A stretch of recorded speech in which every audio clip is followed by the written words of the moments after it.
So I would like to start by thanking everybody who contributed to the adoption of this first, and I'll come back to it, first transnational or European code, not at the least the European Cloud General Assembly, Scope Europe, but really everyone in any role which contributed to this activity. I am actually, just like other speakers before me, very proud. Very proud about this adoption. I signed actually about an hour ago the official decision of the Belgian Data Protection Authority adopting the EU Code of Conduct and the accreditation of Scope Europe as the monitoring body. So it's official. This is now the first transnational, and it will always remain the first transnational European Cloud Code of Conduct. And I'm very proud because I hear that there has been hard work for about a decade, it seems. I haven't been involved that long. For me, it is only a journey of about 2 years. So for me, the starting point, I started measuring when the GDPR was adopted. So about 2 years is acceptable. And we did very hard work. I would like to very explicitly thank one of the collaborators here within the authorities, Antoine Bon, who did very hard work for the adoption of the code, and also Christophe, our coordinator of the European activities, Christophe Huismans, really contributed very hard. So I think I'm very proud of about Little Belgium leading the way in Europe, because that's what it is. It was not easy always. We are not overstaffed as the Belgian Data Protection Authority, to say the least, but nevertheless, we pushed together with the partners of Scope Europe and the General Assembly. We pushed this over the finish, and I'm very proud of the people for doing that. I would like to raise a couple of comments about the code itself, and I don't think it has been mentioned before. Why is this code? Why am I so proud about not only the fact that we have a code, but this is also a very good code, I think, and an important code. It has been said, the code covers cloud services. Cloud services are no longer something very exotic, an exotic technology which we don't use. We use cloud services every day, often probably without knowing it. So the maturity of the technology is there. I think the maturity of the regulatory approach should also be there and should cope with the complexity of this kind of new technological setups, let's say. This is a very good code. Why? I think one of the main arguments relates to the fact that it has a very broad scope. This is not just a specific type of cloud services, but it covers infrastructure as a service, platforms as a service, software as a service. These are 3 different things. I will not try to develop the definitions of those, but I think the essence is that it is a very wide scope. It's not just software as a service. It's not just infrastructure as a service. It covers, I would say, a broad part of or large part of the value chain of everything which relates to cloud. This is a very important characteristic. We need an open vision, an open scope, a broad scope, I would say, when we are thinking about law and technology. That's a very important point. The second point, open nature. This code of conduct is open to anybody who wants to join, I guess. And it is already joined or adhered to by very big international players. You will probably all know that Alibaba Cloud, Google Cloud, IBM, Microsoft are behind this, but it's also open to big players. And this relates to what has been said by our Secretary of State, particularly for Belgium, small and medium enterprises, supporting them in this complex exercise of applying general principles like data minimization, transparency in practical situations is very important. So the open nature of the code is very important also, not only for Europe, but also particularly for Belgium, and a second important characteristic.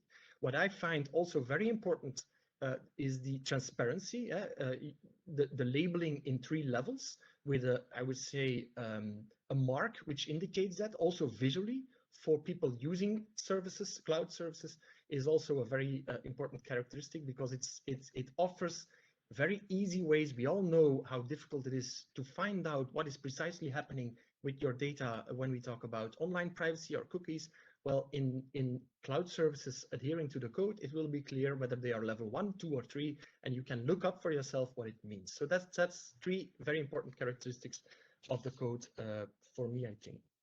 Why am I so proud, and why do I believe that this is an important instrument? And the Secretary of State and other speakers have said it before. This is, in a way, I consider it as a new way of regulating. We know traditional command and control. The authority says what you need to do as a referee and as a judge almost. And we know that the world has become too complex to continue purely based on that model. And I'm trying to be sufficiently nuanced. Of course, we always will remain the regulator. And if there is behavior which is not in line with the GDPR, we will still be able, and we will still do that, impose sanctions and corrections or mitigate those.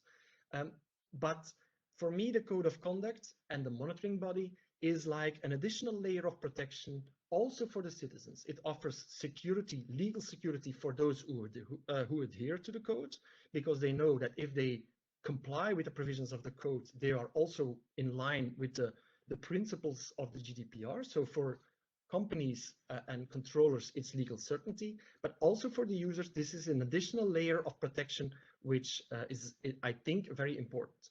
If I may add a comparison, a football comparison, I'm not at all, I'll disclose partly about my personal life, I'm not at all a football fan, but if you compare us with the referee in football, I think this is the video assisted referee, that the monitoring body is our video assistant referee.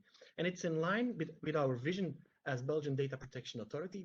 We also consider data protection officers in companies as our ambassadors. We need them because we can't do it with, we can't do it all by ourselves. For me, the monitoring body, Scope Europe, is a very important partner, and it will be very important. Of course, we will look over and control and see whether they do the job properly, and we will remain the referee, but this is the video assisted referee who assists and has very practical indications of what happens and what is in line and what is not in line. So it's an additional layer of protection.